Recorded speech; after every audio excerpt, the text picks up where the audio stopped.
pleased to have Heather Thomson with us today, entrepreneur, businesswoman, and recent reality TV star. How do you balance everything? Because I think that's a struggle that a lot of people can relate to. The first piece of advice I could give is like, stop trying to be perfect.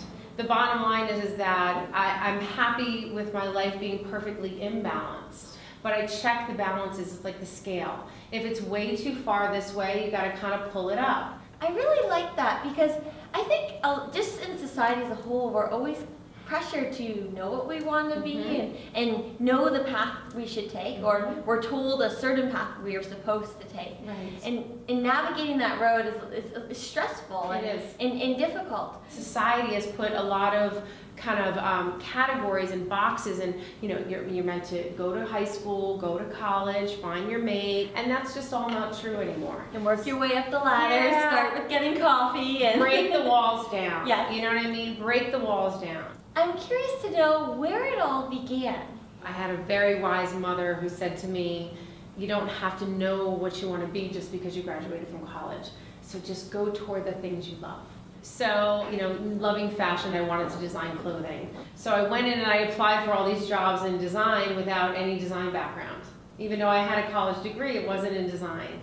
And through perseverance and good people who gave me, an opportunity, I found my path in fashion design, and 25 years later, here I sit.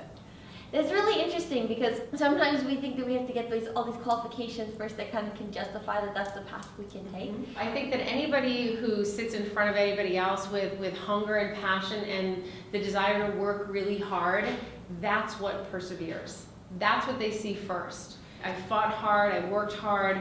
When I didn't get things I wanted, like I wanted to travel, I said to my bosses, you mentioned that travel is a part of this job, and I really want to travel, and I really want to get out there. And they were like, you're right, we did. Okay, the next trip to Turkey, we're going to send you to Turkey. So sometimes you have to ask for what you want.